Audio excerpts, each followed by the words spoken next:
तो मेरा नाम है मृत्युंजय और आज हम आपके सामने कुछ अलग लेकर के आए हैं। तो हम सोशल मीडिया के थ्रू आपसे इस तरीके से कनेक्ट होंगे ऐसे ऐसे कंटेंट के साथ। तो आज का जो मेरा कंटेंट है कि हमें केमिस्ट्री पढ़ना कैसे चाहिए। तो आज जो हमारे सामने गेस्ट हैं SPR सर, जिन्हें आप जानते हैं, वो HOD केमिस्ट्री हैं, executive academic head, executive director हैं।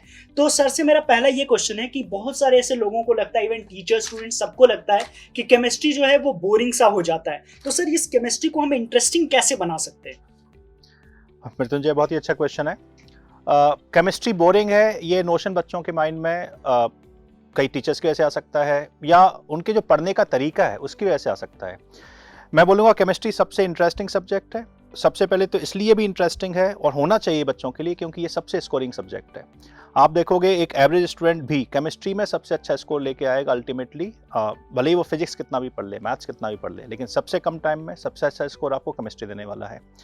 केमिस्ट्री बोरिंग से इस वजह से हो जाता है क्योंकि पढ़ने का तरीका बच्चा ऐसा बना लेता है। बच्चा सोचता है कि मुझे बस रटना है, मुझे बस याद करना है और सारी चीज़ें याद करना है, which is simply not possible. Chemistry में इतने सारे फैक्ट्स हैं, बहुत सारी बातें हैं, आप सबको याद नहीं कर सकते हैं। चीज़ों को आपको लॉजिकली कनेक्ट करके, और जो काम की चीज़ है वही अल्टीमेटली जो एग्जाम के पॉइंट ऑफ व्यू से इंपॉर्टेंट है, जो कई बार आपको टीचर्स बताते भी हैं, उनको ही याद करना चाहिए। मैंने देखा है कि कई बच्चे पूरी पीरियोडिक टेबल को रट डालते हैं और उसी में अपने आप को मानते हैं कि देखो this is the way of studying chemistry. That's not the proper way. कभी IIT ने पूरी पीरियोडिक टेबल का यूज करते हुए कभी क्वेश्चन नहीं पूछा होगा। तो क्वेश्चंस उस तरह के आते ही नहीं है। बच्चा हर फैक्ट को याद करने की कोशिश करता है, जबकि क्वेश्चंस जो आएंगे वो लॉजिकल फैक्ट्स पर बेस्ड ही आएंगे। तो इसलिए मुझे लगता है कि केमिस्ट्री को पढ़ने का तरीका अगर बच्चे बदलेंगे तो it becomes a interesting subject also. और सबसे ज़्यादा एप्लीकेशंस आप देखोगे डेली लाइफ में तो भी केमिस्ट्री सब्जेक्ट की ही आती हैं। मैथ्स की दो आपको ऑन पेपर एप्लीकेशन दिख जाएंगे, लेकिन डेली लाइफ में एप्लीकेशंस उतनी दिखती नहीं है। इसलिए chemistry is a interesting subject, just change the way कि आप किस तरह से उसको पढ़ते हैं।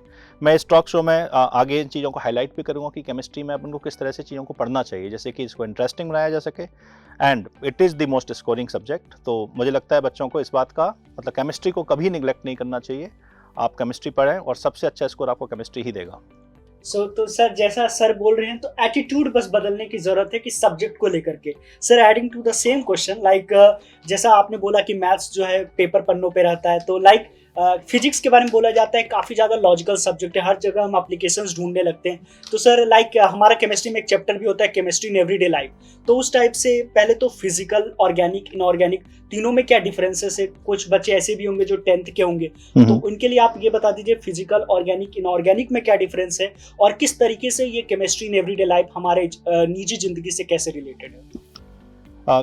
केमिस्ट्री को 3 पार्ट में डिवाइड करके पढ़ा जाता है और केमिस्ट्री इसलिए थोड़ा सा एक वास्ट सब्जेक्ट भी हो जाता है। कई जगह तो ऐसा है कि हम ऑलमोस्ट इक्वल लेक्चर डिवोट करते हैं फिजिकल केमिस्ट्री को equivalent to physics, inorganic chemistry also equivalent to maths and organic chemistry. So that way अगर आप ऐसे देखें तो कई जगह और कई कोचिंग्स में 5 सब्जेक्ट पढ़ाए जाते हैं, जिनमें 3 सब्जेक्ट तो केमिस्ट्री के ही होते हैं। तो physical chemistry, inorganic chemistry and organic chemistry. Physical वाला पार्ट काफ़ी हद तक न्यूमेरिकल बेस्ड है, काफ़ी हद तक फिजिक्स से रिलेटेड है। तो इसमें मैथ्स और फिजिक्स का application in chemistry, in chemical calculations, that is physical chemistry. Physical chemistry he actually backbone है इनऑर्गेनिक केमिस्ट्री और ऑर्गेनिक केमिस्ट्री का भी। जितने आपको रीजन्स मिलेंगे, जितने आपको लॉजिक्स मिलेंगे, वो सारे फिजिकल केमिस्ट्री से ही मिलते हैं। तो जैसे इनऑर्गेनिक केमिस्ट्री में बहुत सारे फैक्ट्स होते हैं, बहुत सारी रिएक्शंस होती हैं जो बच्चों को याद करनी होती है, जिसकी वजह से इनऑर्गेनिक केमिस्ट्री से बच्चा रिपल्शन फील करता है। लेकिन अगर आप इनऑर्गेनिक केमिस्ट्री के फैक्ट्स या रिएक्शंस का लॉजिक फिजिकल केमिस्ट्री की मदद से ढूंढ लेते हो, उसका प्रॉपर रीजन, एक्सप्लेनेशन आपको मिल जाता है, तो inorganic chemistry also becomes scoring and it also becomes interesting. तो आपको ये करना है कि इनऑर्गेनिक में मेयर फैक्ट्स आपको याद नहीं करने हैं, केवल चीज़ें याद नहीं करनी है, रटनी नहीं है। कोशिश करना है कि उनका प्रॉपर लॉजिकल एक्सप्लेनेशन आपको फिजिकल केमिस्ट्री की मदद से मिल जाए।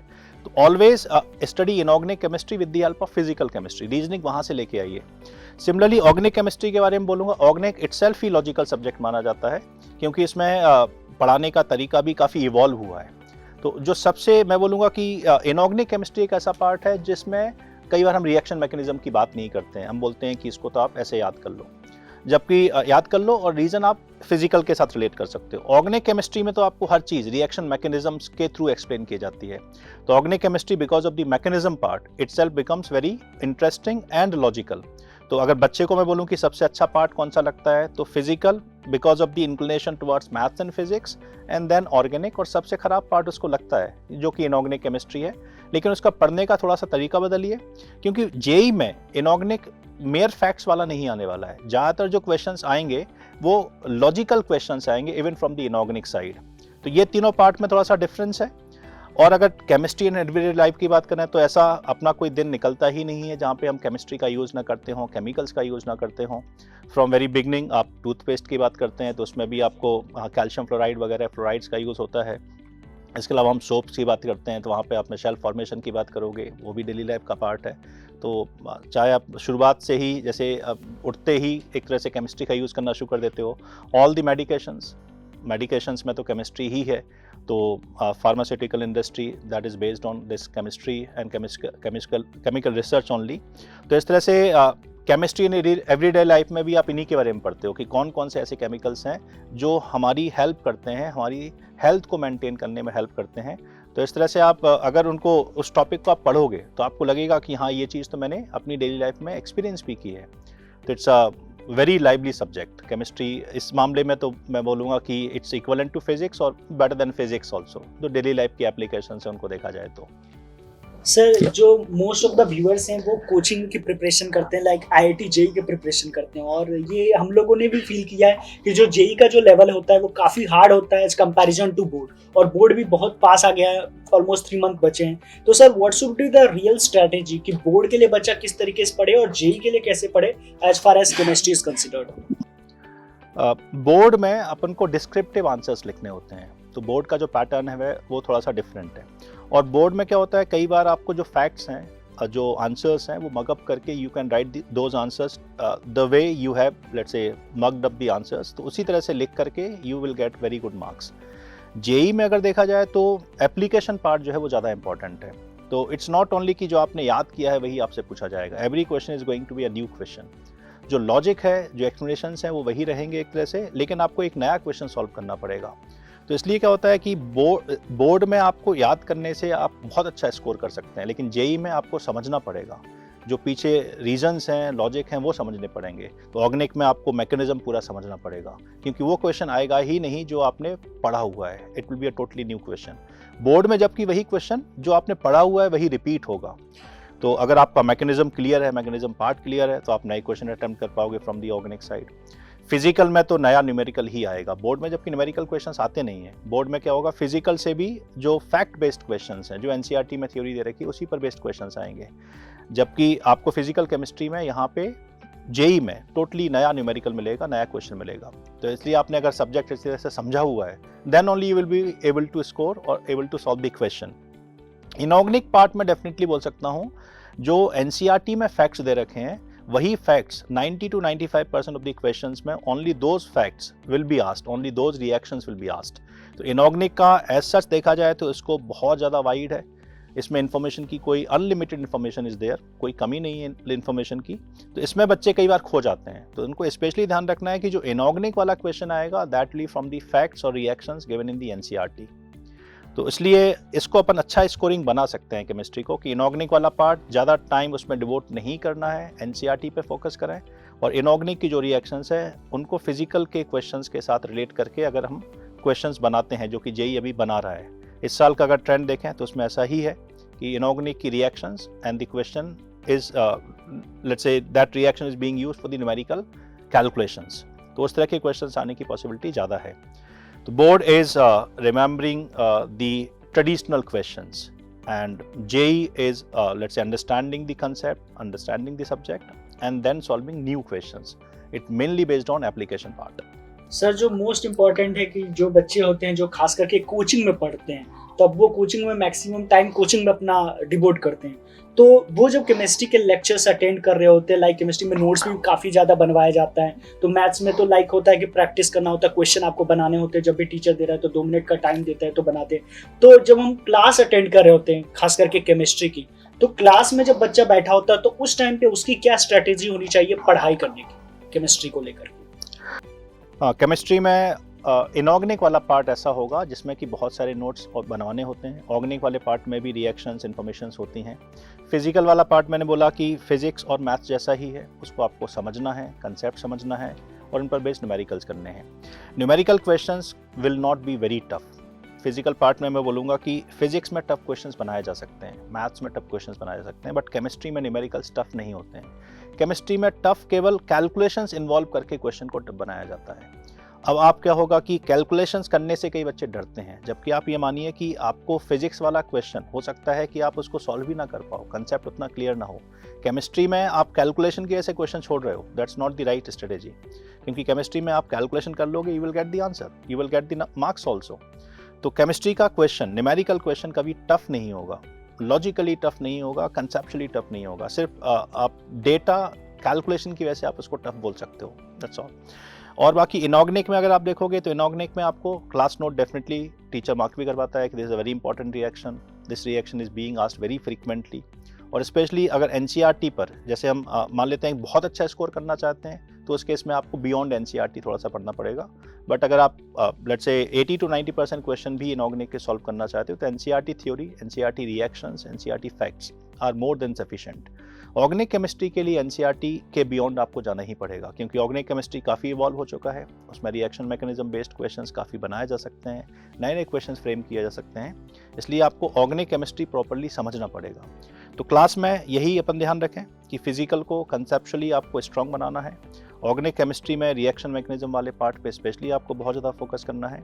इनऑर्गेनिक केमिस्ट्री जो है वो फैक्चुअल है, तो जो इंपॉर्टेंट फैक्ट्स हैं वो आपको टीचर डेफिनेटली नोट करवाता है, उनको आपको नोट करना पड़ेगा। जब हम क्लास के बाहर जाते हैं तो फिजिक्स और मैथ्स में बच्चे कई बार मैंने बच्चों को देखा भी है कि वो थ्योरी को ही रिवाइज करते रहते हैं, जबकि फिजिक्स मैथ्स में थ्योरी रिवाइज करने की कोई रिक्वायरमेंट नहीं होती, just do the numericals. Chemistry में भी मैं बोलूँगा कि फिजिकल वाले पार्ट में थ्योरी बार बार नहीं पढ़ना है, न्यूमेरिकल क्वेश्चन सॉल्व करने हैं। इनऑर्गेनिक वाला पार्ट ऐसा है जो आपको बार बार याद करना चाहिए, और अगर आप सिस्टमैटिकली रिवाइज करोगे, चीज़ों को पढ़ोगे, तो इस केस में वो भी आसानी से किया सकता है। But definitely take proper notes, जो भी टीचर बोल रहा है उसको डेफिनेटली आपको नोट डाउन करना है और उसको फिर घर जा करके रिवाइज करना है। अगर आप नोट करते रहते हैं चीज़ों को तो आपका कंसंट्रेशन बना रहता है, आपके पास जो इन्फॉर्मेशन है वो इकट्ठी हो जाती है और आप कभी भी उसको रिवाइज कर सकते हैं। और डेफिनेटली सिर्फ सुनने से चीज़ें जो है वो लॉन्ग टर्म मेमोरी में नहीं जाती हैं, आप सुने, समझें और लिखें, तब जा कर के ही ये चीज़ आपके साथ लॉन्ग टर्म मेमोरी में जा सकती है। तो it's very important for chemistry कि आप समझें भी, सुने भी अच्छी तरह से, और उसके बाद आपको नोट डाउन जरूर करना है। कोई ऐसी चीज़ जो आप क्लास में पूरी नोट नहीं कर पाए, आपने समझ लिया, तो सबसे पहले घर जा कर के आपको फिर घर पे जा कर के उसको पूरा नोट डाउन करना है, क्योंकि उस समय वो आपकी मेमोरी में फ्लैश होगा। 2 दिन बाद, 3 दिन बाद आप उसको भूल जाओगे। इट्स ऑलवेज कि सबसे पहले क्लास में जो आपने लिखा है, जो आपने समझा है, उसको तुरंत घर जाने के बाद आपको एक बार रिवाइज करना चाहिए, और जो कमियां हैं, जो आप लिखना छूट गया था, वो तुरंत नोट डाउन कर लेना चाहिए। सर, इसके एडिंग में लाइक कोचिंग के जो बच्चे होते हैं जो IIT JEE की प्रिपरेशन करते हैं, शुरू से कहा गया है जो DPP होता है, डेली प्रैक्टिस प्रॉब्लम, वो एकदम ब्रह्मास्त्र की तरह होता है, बिकॉज वो जो एग्जाम का इन्वायरमेंट होता है वो घर में ही क्रिएट कर देता है। तो हम अगर उसको टाइमली वगैरह करें तो एकदम जब हम एग्जाम हॉल में, जब हमारा मेन एग्जाम में जाएं, तो हमें फील ही नहीं होगा कि हम एग्जाम हॉल में, ऐसा लगेगा हम घर में। तो बच्चों को आप क्या मैसेज देना चाहोगे कि DPP को किस तरीके से उन्हें करना चाहिए सो डैट कि वो एग्जाम में मतलब घर में एग्जाम का एनवायरनमेंट क्रिएट कर सकें? मैं इस मामले में रेजोनेंस में जो DPP हमने प्रिपेयर की हैं उनका डेफिनेटली एग्जाम्पल लेना चाहूँगा, और जो DPPs हैं वो पूरी तरह से एग्जाम पैटर्न के अकॉर्डिंग ही बनाई गई हैं। हर DPP में आपको question, different variety of questions are given, MCQ questions भी होते हैं, SCQ questions are also there, कुछ न्यूमेरिकल रिस्पांस क्वेश्चंस हैं, match the column type of questions हैं, and against each question marks as well as the time required to solve that particular question, those are mentioned. तो बच्चों को DPP जब भी attempt करें तो पहले अपने नोट्स रिवाइज कर लें, फिर अपना एक टाइम फिक्स कर लें कि इस DPP के लिए 45 मिनट्स आर रिक्वायर्ड।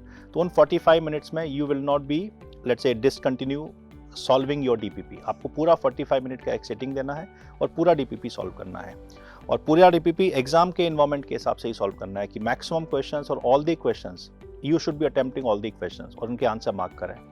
और जब टीचर आपको बताता है कि ये इसके आंसर्स हैं, कई बार आंसर्स जो है वो DPP के एंड में दिए भी रहते हैं, तो आप फिर अपने आप को एवेल्युएट भी करें कि मैंने इतने क्वेश्चंस को सही किया है, ये क्वेश्चंस मेरे गलत हुए हैं। तो उससे क्या होगा, आपको एक रियल फील आएगा कि एग्जाम में भी इसी पैटर्न के क्वेश्चंस आने वाले हैं, डिफरेंट वैरायटी के क्वेश्चंस आने वाले हैं, और विद इन टाइम आपको सॉल्व करना होता है।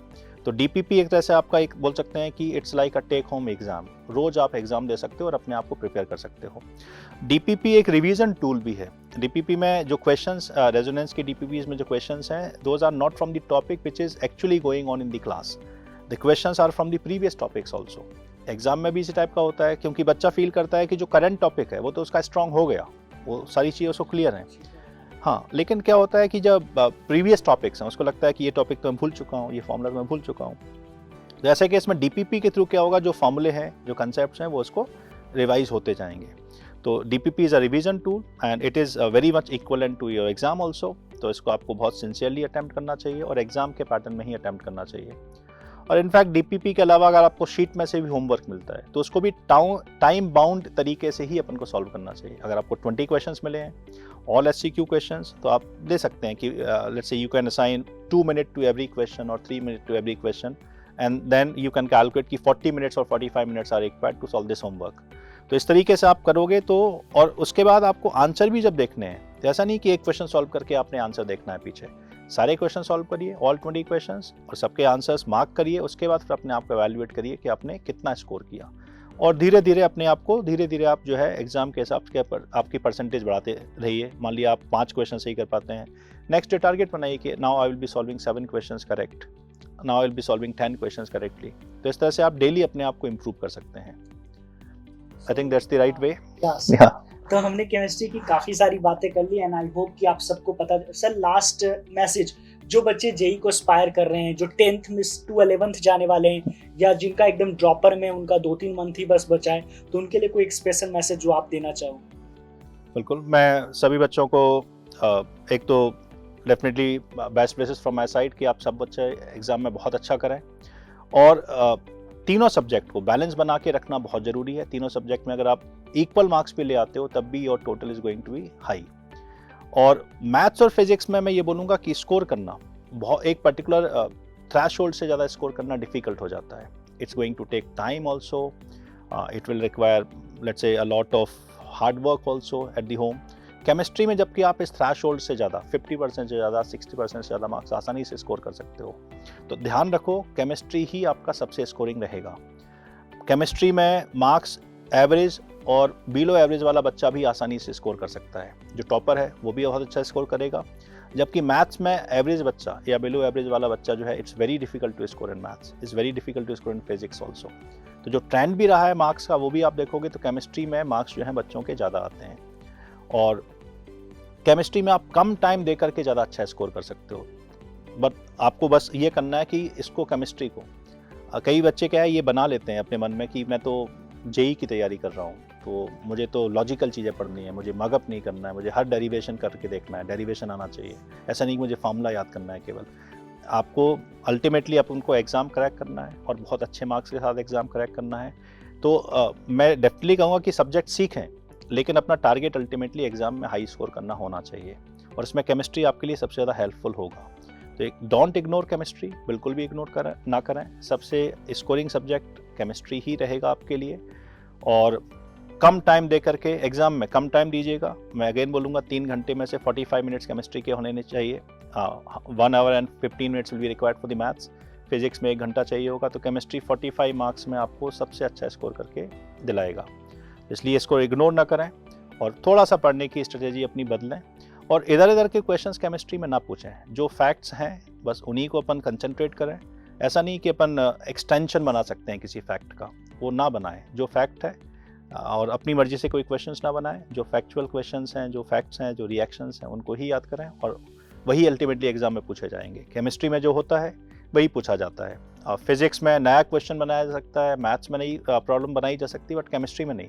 जो फैक्ट है, जो इन्फॉर्मेशन है, वही पूछी जाएगी। इसलिए आप बहुत अच्छा स्कोर कर सकते हैं। तो मेरी तरफ से सब बच्चों को एग्ज़ाम के लिए बहुत बहुत शुभकामनाएं। सब बच्चा बहुत अच्छा करके दिखाए। That's all from my side. तो जैसा कि सर ने बोला कि मतलब अपने को पीएचडी नहीं करनी, उसके लिए टाइम आएगा, तो आपको जितना बोला गया है उससे सुनिए और उसी टाइप से फॉलो कीजिए। Thank you.